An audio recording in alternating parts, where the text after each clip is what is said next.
Boa noite, irmãos. Vai começar mais uma segunda da palavra. Vamos orar?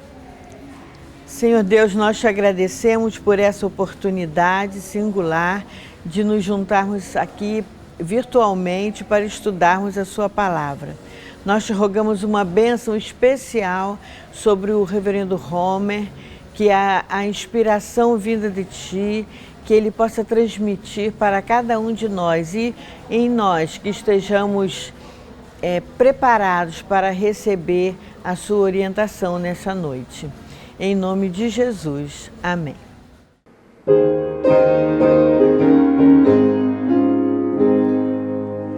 Um pendão real vos entregou o rei, a vós soldados seus, corajosos, pois em tudo defendei, erguendo para o céu, com valor, sem temor por Cristo, prontos a sofrer bem alto erguer o seu perdão, firme sempre até morrer.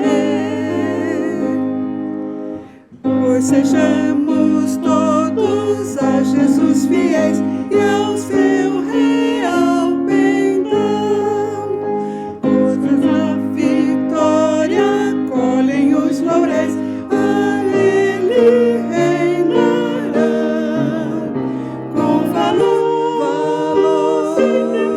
temor por Cristo, prontos a sofrer bem alto erguer o seu pendão, firme sempre até morrer.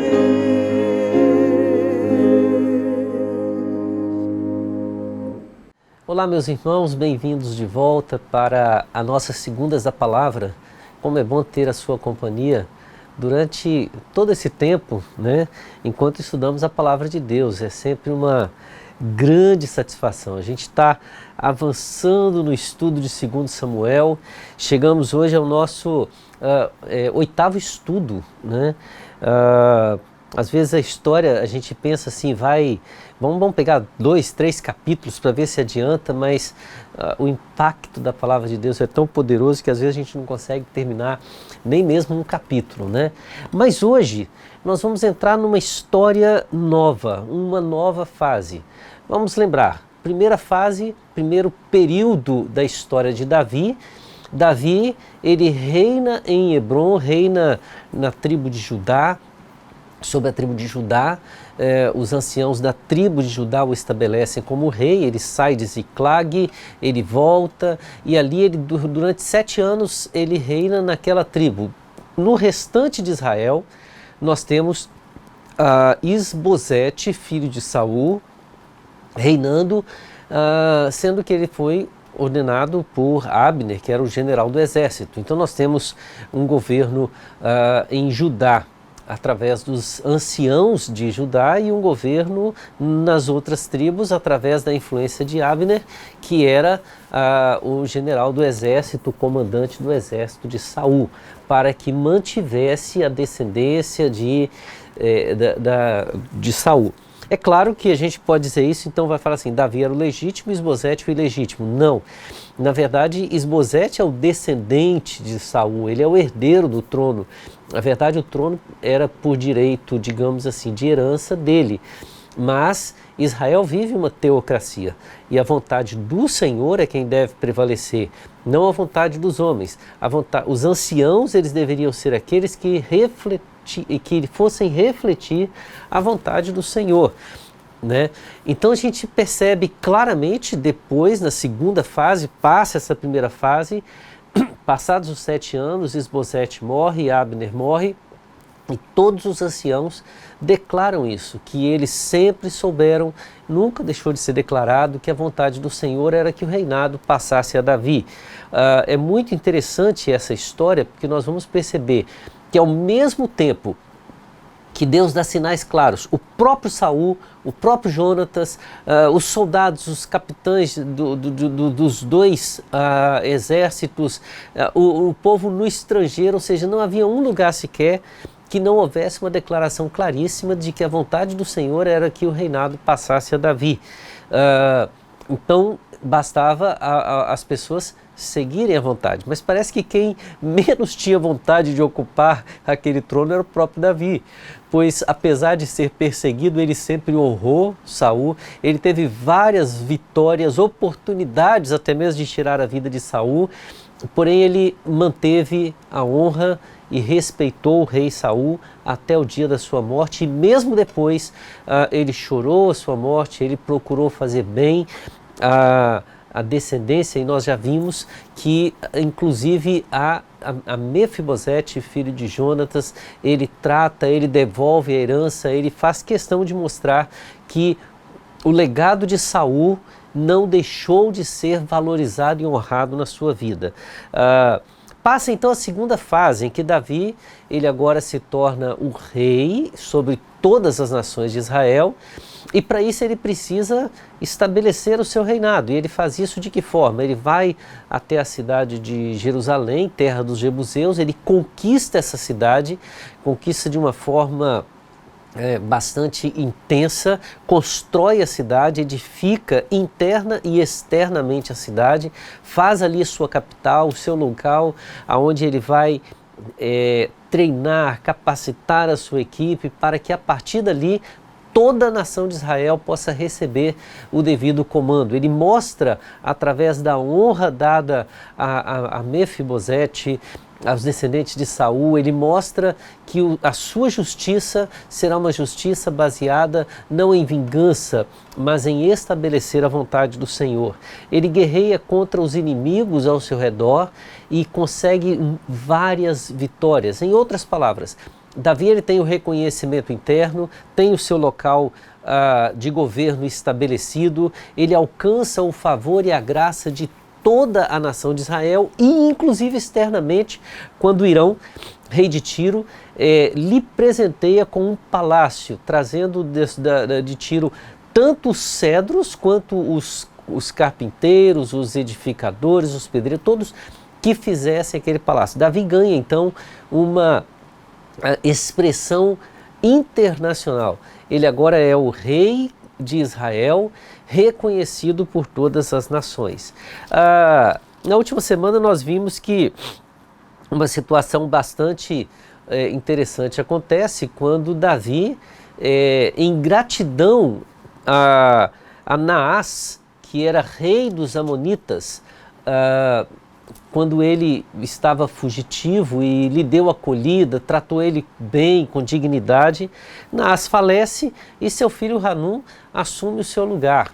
E Davi manda uma comitiva para levar uma palavra de consolo, para levar uma palavra de paz, para dar apoio em gratidão ao que o pai de Hanum fez a ele quando ele era fugitivo, quando ele estava desolado. E nós percebemos que um mau conselho acaba levando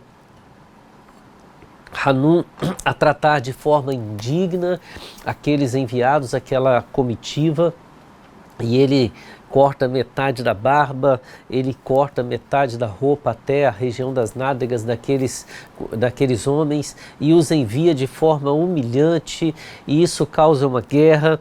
Isso causa um grande problema para o próprio Hanum, né?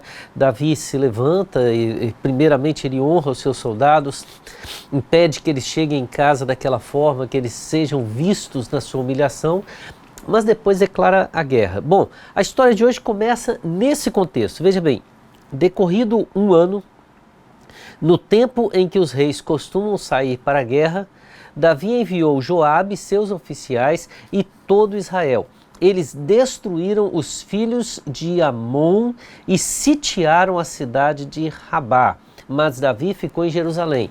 Então vejam, retornando, todo aquele incidente com Hanum aconteceu, passou-se o tempo para que crescesse a barba, para que aqueles soldados, aquela comitiva passasse o seu tempo de vergonha. os amonitas, eles contrataram os sírios para defendê-lo. Joabe foi à guerra junto com seu irmão, eles se separaram em 2 grupos. Um grupo enfrentou os amonitas, outro grupo enfrentou os sírios, e depois da vitória que tiveram, eles fugiram para suas casas. Os sírios se uniram então para enfrentar o exército de Joabe. Davi vai à guerra contra os sírios e ele vence e os torna servos. Então os sírios fazem um acordo de paz e de servidão para com Davi, mas ainda ficou aquela questão para ser tratada com os amonitas, não é verdade? Então se passou um ano desde essa guerra, que começou com os amonitas e terminou com os sírios. Se passou um ano. Então agora é muito interessante, porque o texto começa dizendo que esse tempo era o tempo em que os reis costumavam sair para a guerra. Digamos assim, era mais ou menos um confronto programado. Mas não era um confronto, uma guerra, simplesmente uma guerra de nações. Não era era um tempo em que os exércitos se reuniam com os seus reis. Isso mostra que Davi deveria estar presente junto com o seu exército. E é exatamente a ausência de Davi que vai dar início a uma fase terrível do seu reinado. Até agora, nós acostumamos a ver um Davi extremamente ativo, um Davi que tem a iniciativa e a atitude de estar com o seu grupo, um Davi mais encantado com aquilo que Deus tem feito em sua vida do que com aquilo que ele conquistou. Até agora nós vemos um Davi que nos seus momentos de luta, seja na caverna, seja em Ziclag, até mesmo quando ele tem que se fingir de amalucado para poder conseguir salvar a sua vida, até nos momentos em que ele se ausenta da mesa do rei para tentar salvar a sua vida, a gente percebe que ele está totalmente dedicado a compreender a vontade de Deus. Esse é o momento em que Davi deixa o seu exército ir e fica no palácio. A ideia que nós temos no texto aqui é quase do tipo assim: Davi olha para o seu exército e diz assim: eu já não preciso mais desse tipo de vida, eu já não preciso mais estar na guerra, eu posso agora curtir, descansar, relaxar. É muito interessante, né, que a gente costuma dizer que no momento em que a gente relaxa, os problemas podem vir. Algumas estatísticas dizem que os piores momentos, por exemplo, numa viagem, é quando você está iniciando a viagem. Você vai viajar de carro, por exemplo, os primeiros 30 minutos e os últimos 30 minutos são os que mais favorecem acidentes. Por quê? Porque é o período em que quando você está saindo, você não concentrou-se ainda na sua tarefa. E quando você está chegando, bate aquele sentimento de cheguei em casa. Então você relaxa seus sentidos e você começa a sentir que está chegando na garagem de casa, que está chegando no seu destino, e você começa a esquecer que ainda está viajando. E nesse momento que você relaxa, você começa a sofrer com as tentações, sofrer com os perigos que estão na caminhada. Quando eu trabalhava em turnos, né, a gente costumava dizer que a primeira meia hora é o período em que a gente tem mais tendência a fazer besteira, e a última meia hora é o período em que a gente tem a maior tendência de estragar tudo que a gente fez no trabalho. Por quê? Porque a primeira hora a gente está chegando, está frio ainda, mas a última meia hora a gente começa a dizer: já terminei. Então preste atenção. Como dizia Vicente Mateus, né, que era presidente do Corinthians há muitos anos, ele disse que o jogo só termina quando acaba, né? E a gente ria muito dizendo que, olha, isso é terrível, mas muitas vezes a gente termina o jogo antes que o tempo do jogo acabe. Essa seria a ideia. É isso que está acontecendo com Davi. Davi não é que ele não vai à guerra porque ele tem assuntos a serem tratados no palácio. Ele entende que já não precisa mais estar com os seus soldados. Tudo bem, a gente tem direito ao descanso, a gente tem direito a isso, mas não quando o nosso dever ainda nos chama. Não quando ainda temos responsabilidades. Aqui não está se dizendo que o rei tem direito a descansar. Aqui está dizendo que o rei, ele não tem o direito de largar o seu posto, de abandonar o seu dever, a sua responsabilidade e simplesmente deixar para o seu comandante, para o seu exército, enquanto ele vai ficar em casa ocioso, né? E como já vimos antes, ociosidade é mente fértil, né?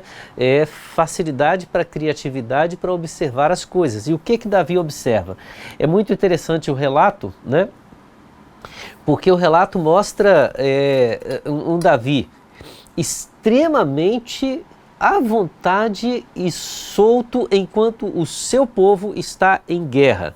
Olha o que diz a partir do versículo 2. Uma tarde, Davi se levantou do seu leito. Quando se fala uma tarde, imagina-se que Davi aproveitou aquele tempo enquanto seus soldados estavam em guerra para tipo assim tirar férias mesmo, né?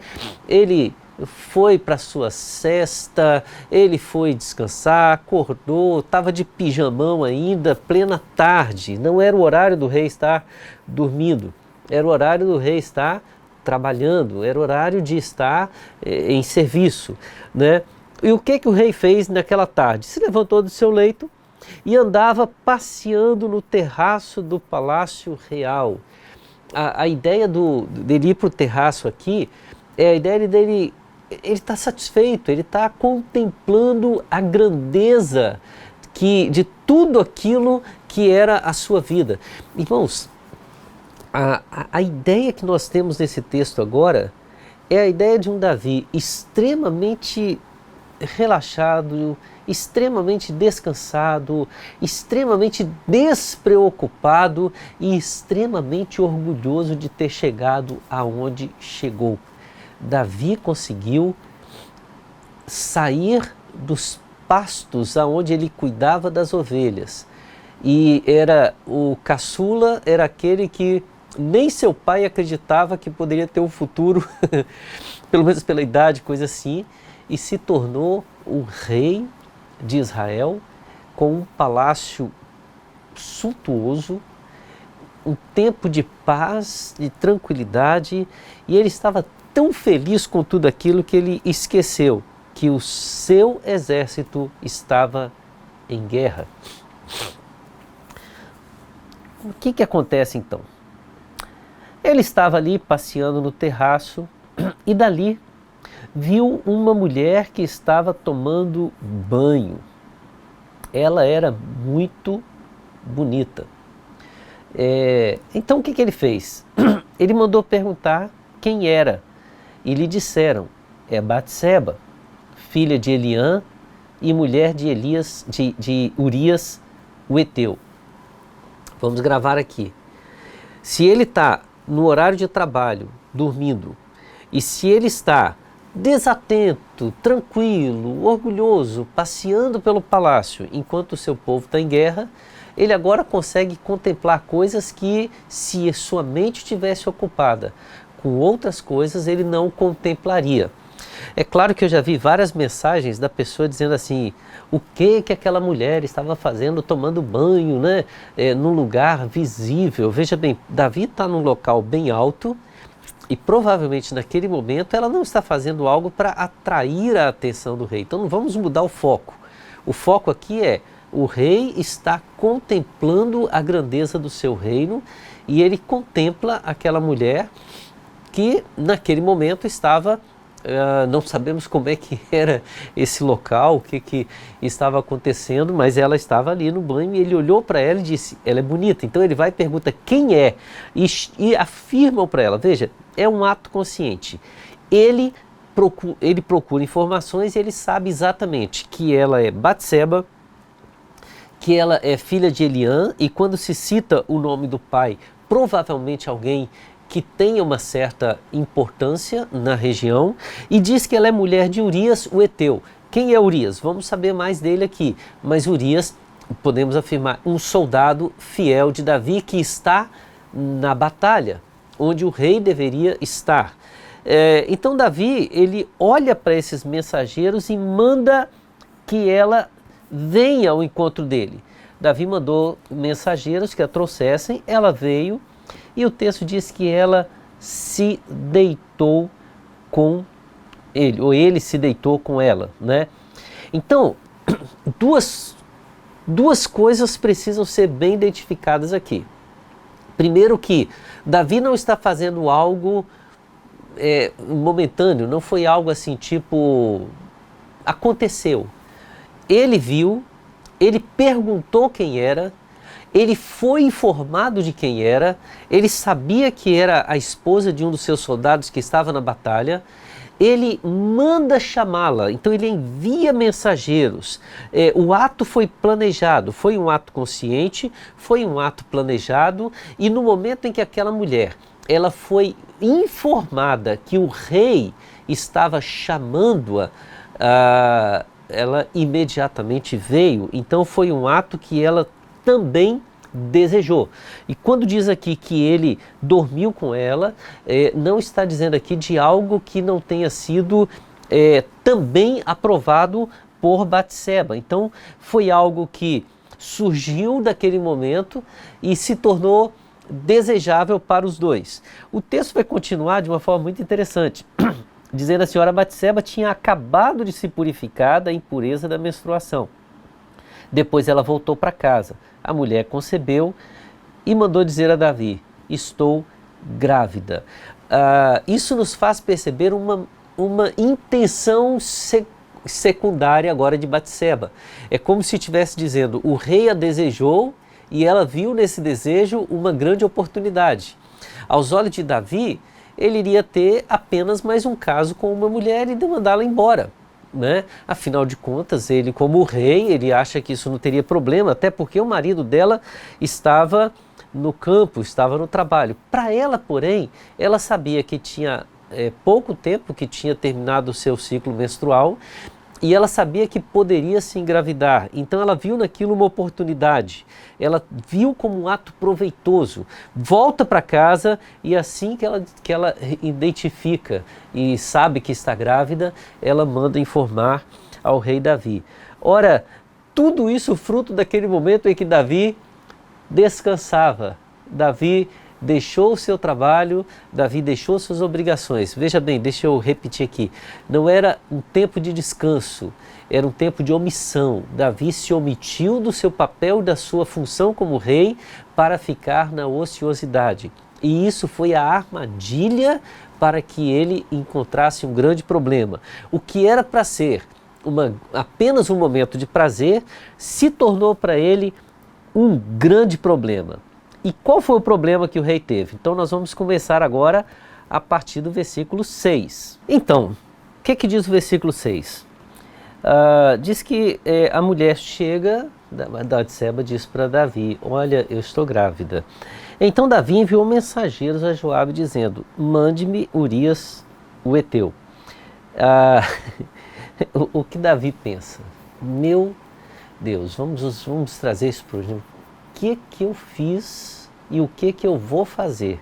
Observe que Davi é um homem acostumado a procurar a orientação de Deus para tudo aquilo que ele faz. Entretanto, agora, provavelmente vai ser muito vexamoso ele chamar o profeta, ele consultar o Senhor e fazer a seguinte pergunta: Senhor, no momento meu de ociosidade, eu fui lá e acabei tendo uma relação com uma mulher casada e ela está grávida de mim, e agora o que eu faço, Senhor? Era talvez um caminho natural, mas imagina a vergonha que o rei vai ter que encarar a família de Elã, ter que encarar o Urias, o seu soldado que está batalhando por ele na guerra, e descobrir que ele fez isso tudo, ter que encarar o sacerdote, ter que receber uma disciplina.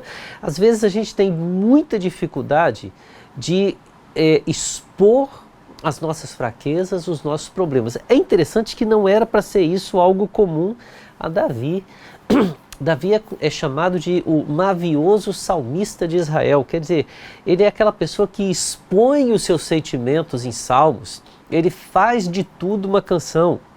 Inclusive essa história vai gerar um dos salmos mais bonitos de Davi. Mas naquele momento ele está procurando arrumar uma forma de não carregar a culpa sobre os seus ombros. Ele quer se livrar da situação. Então ele tenta a primeira solução, que é uma solução frustrada. Sem consultar o Senhor, ele tenta transferir a responsabilidade do seu ato para Urias. Ele manda chamar Urias e quando Urias chega, Davi pergunta para ele como é que estava Joabe, como que se achava o povo e como ia a guerra. Olha que conversa esfarrapada, né?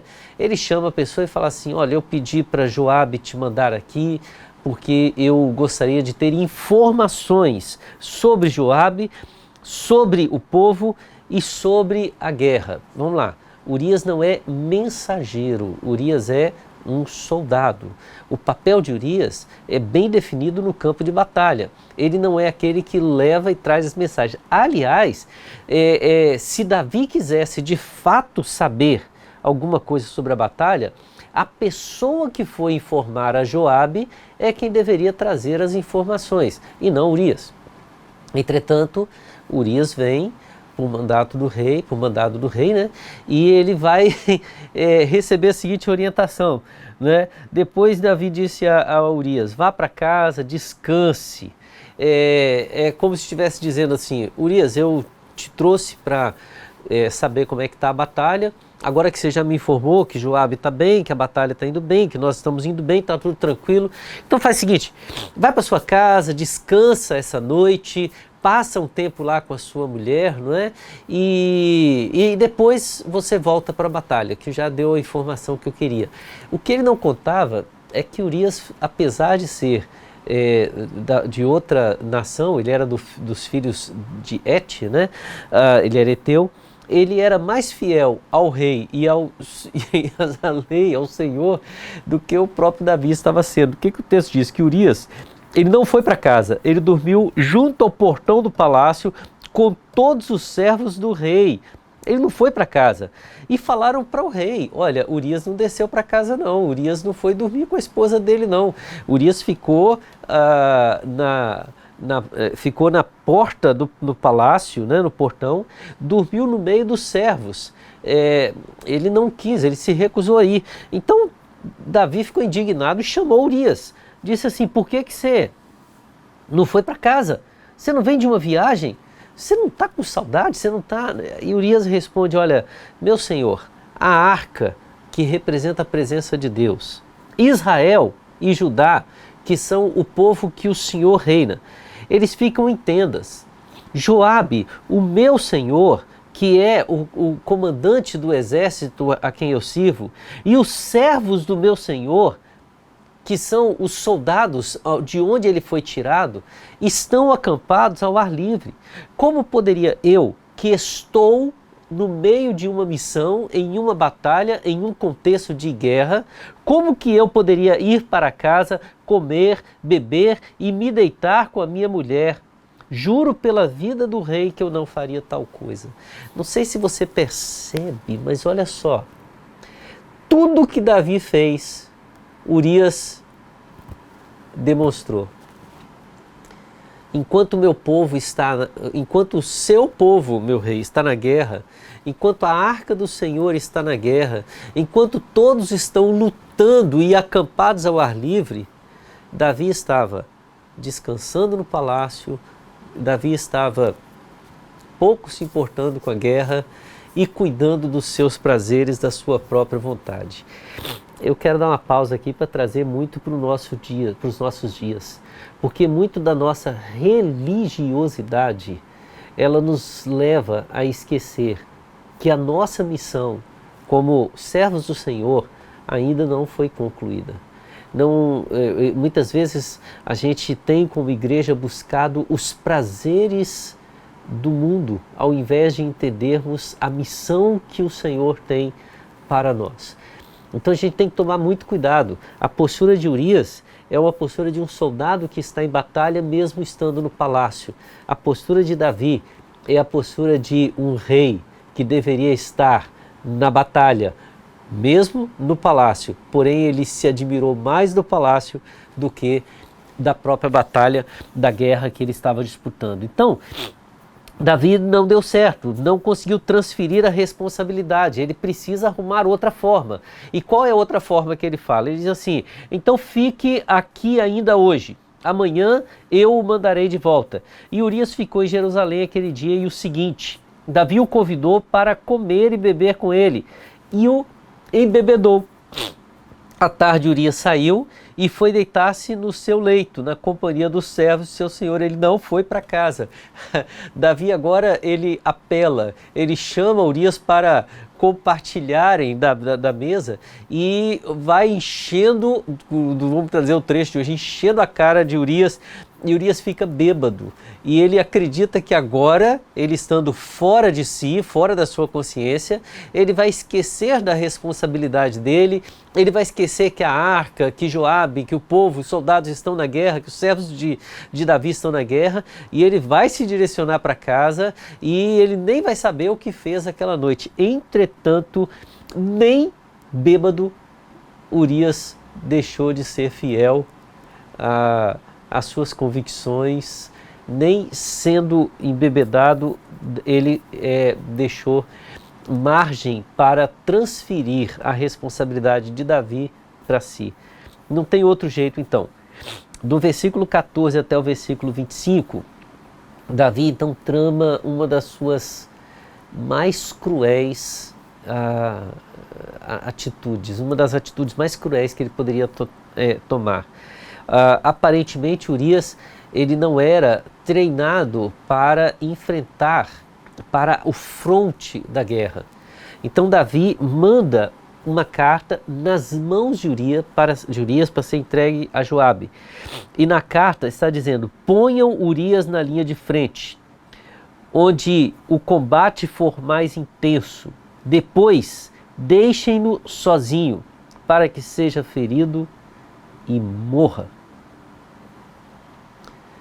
Davi assinou a pena de morte de Urias para se livrar do seu erro, para se livrar da sua culpa.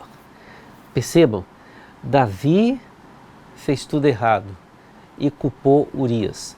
Naquele momento, Davi agiu como qualquer pecador que não toma consciência do seu erro, da sua falha, e escolhe o inocente e o sacrifica, para que esse inocente leve sua vergonha, leve a sua dor. O que faltava para Davi? Arrependimento, não é? Ele coloca, e isso acontece, Joabe coloca Urias na frente da guerra, Urias morre, então ele manda essas notícias para Davi. E é muito interessante que o versículo 19 diz assim: deu ordem ao mensageiro, Joabe está dizendo para o mensageiro: quando você terminar de contar ao rei os acontecimentos dessa batalha, é possível que ele fique indignado e pergunte: por que vocês chegaram assim, perto da cidade para lutar? Não sabiam que eles iriam atirar da muralha? Quem matou Abimeleque, filho de Jerubessete, não foi uma mulher que do alto da muralha lançou sobre ele uma pedra de moinho e o matou em Tebes? Por que vocês chegaram tão perto da muralha? Quando o rei fala isso, Joabe diz: diga para ele, também o seu servo Urias, o heteu, morreu, né?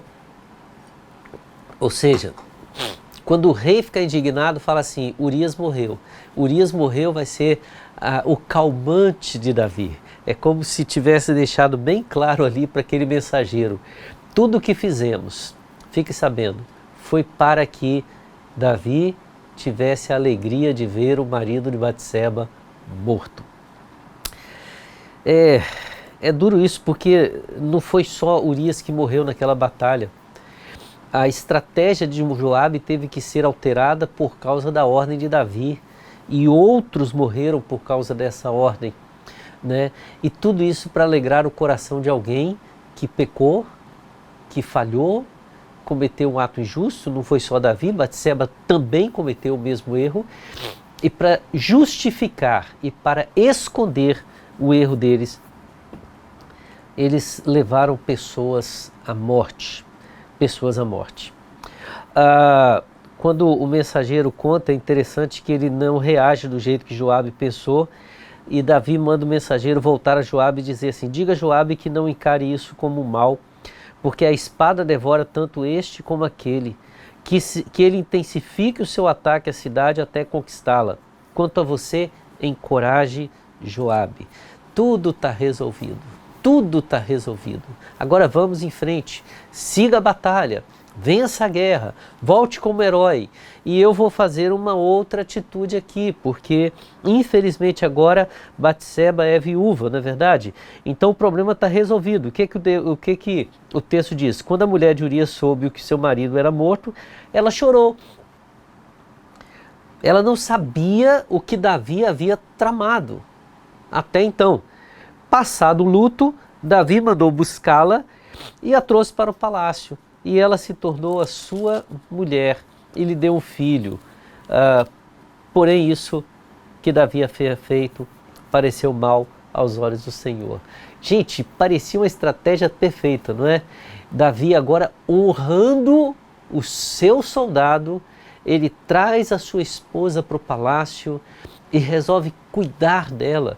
Cuidar como o rei que honra e admira um herói que morreu na batalha. Parecia um problema resolvido, só tem um problema.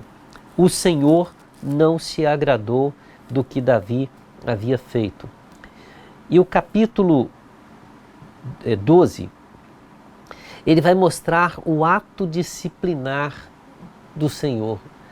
Deus vai disciplinar Davi.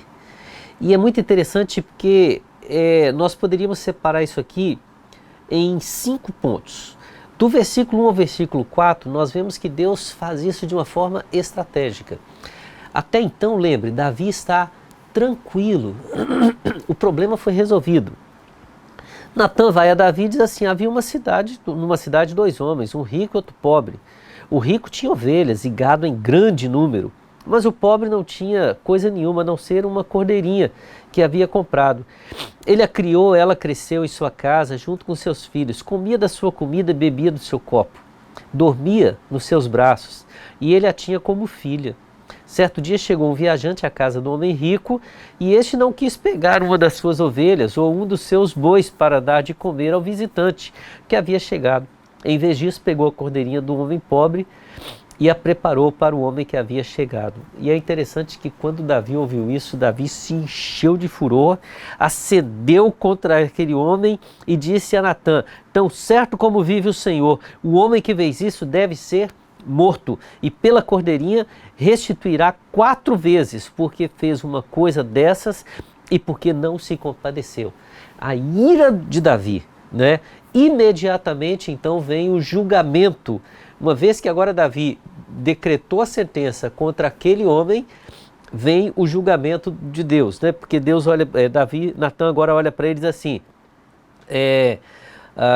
esse homem, Davi, é você. O rei se indigna diante da estratégia de Natan e julga, dizendo que o homem que fez aquilo é passível de morte. Então a sentença do Senhor vem contra Davi dizendo: você é esse homem e você se sentenciou à morte. O que você está dizendo é que tudo que você fez é digno de te levar à morte. Davi decretou a sua própria morte. Do versículo 13, no versículo 13, a parte A, Davi fala algo fantástico. Cai a ficha de Davi então. Ele diz: pequei contra o Senhor. Se você quiser entender perfeitamente o sentimento de Davi, vá ao Salmo 51 e leia. Davi se sente profundamente arrependido, incomodado. Ele percebe agora, diante da repreensão de Davi, que ele passou o tempo todo tentando esconder o seu erro, mas diante de Deus o seu erro nunca foi escondido. Mas o texto termina com versículos 13, a parte B até o 15, com as consequências. Olha só o que o que diz a palavra. Natã respondeu: também o Senhor perdoou seu pecado, você não morrerá. O seu arrependimento trouxe perdão. Então a sua sentença não será cumprida, você não morrerá. Mas porque com isso você deu motivo a que os inimigos do Senhor blasfemassem, também o filho que lhe nasceu morrerá. Então Natã foi para casa. A consequência daquele pecado seria a morte dessa criança que foi gerada nesse contexto. E mais do que isso, mas aí a gente vai ver a partir da semana que vem. Um terrível mal cai sobre a casa de Davi, sobre a pessoa de Davi e sobre o reino de Davi. Entramos então na terceira fase, a fase do Davi que deixou de consultar ao Senhor e começou a caminhar segundo seus próprios prazeres. E a partir de agora nós vamos ver as consequências desta atitude de Davi, deste momento de Davi, em que ele ocupa o trono e tira Deus do trono de Israel, tá certo? Vamos agora ouvir um louvor, depois eu volto para a nossa oração e semana que vem continuamos essa história.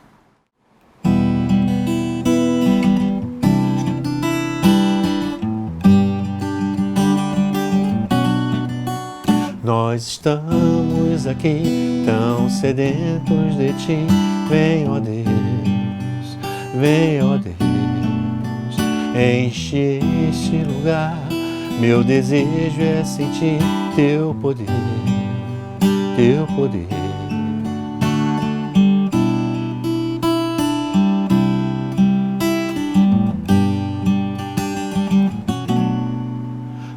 Nós estamos aqui tão sedentos de Ti.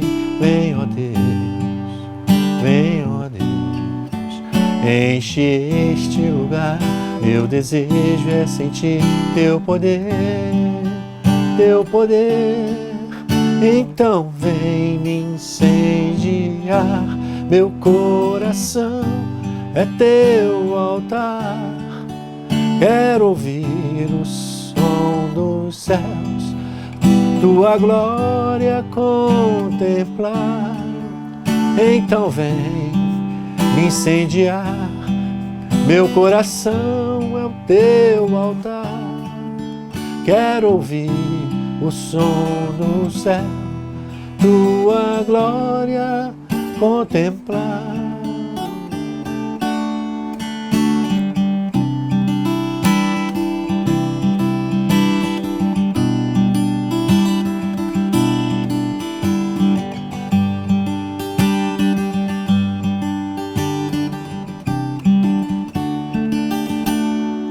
Te damos honra, Te damos glória.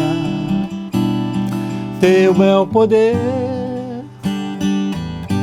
para sempre, amém.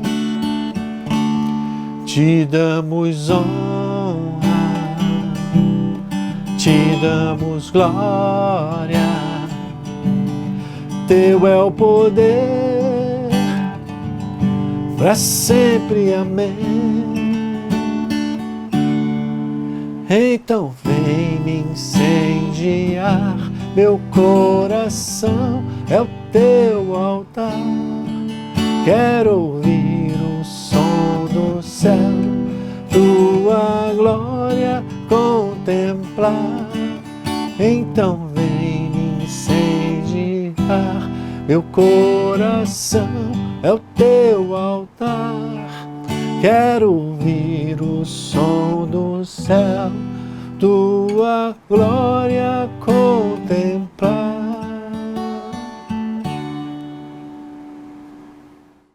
Deus querido, Pai amado, é tão interessante meditarmos neste relato, porque aparentemente, ó Deus, entendemos que foi apenas um ato de Davi, mas na verdade foi uma ação prolongada. Davi cometeu vários erros na vida. E em todos os erros ele se apresentava diante do Senhor e clamava pelo Teu perdão, pela Tua misericórdia, aceitava a sua punição, aceitava as consequências. Mas dessa vez vemos um Davi relutante, um Davi tentando esconder seu erro, tentando manter a sua dignidade de aparência, enquanto no seu interior ele já estava completamente destroçado, tentando encontrar a aprovação dos outros ao invés de encontrar a aprovação do Senhor. Mas o Senhor é que vê todas as coisas, o Senhor conhece tudo. E o Senhor não vai deixar impune, Senhor, aquele pecado que domina o nosso coração. A tua graça se mostra quando, mesmo diante da sentença de Davi de morte, o Senhor ainda dá o perdão. Mas a tua justiça se mostra, Senhor, presente também. Nós louvamos o teu nome, Senhor, que assim como Davi, mesmo com os pecados que ele cometeu, pôde ser chamado de um homem segundo o seu coração, nós também podemos ser chamados de homens segundo o coração do Senhor. Homens que erram, mas que sabem aceitar a tua disciplina, a tua correção e buscam a tua vontade. Mas, ó Deus, nós queremos pedir que o Senhor nos livre do erro, porque mesmo o erro arrependido, contrito, ele traz consequências terríveis para a nossa vida. Ó Pai, nos livra, Senhor, de vivermos sobre as consequências das nossas quedas e faze-nos viver completamente dependente do Senhor. É nossa oração em nome de Jesus. Amém.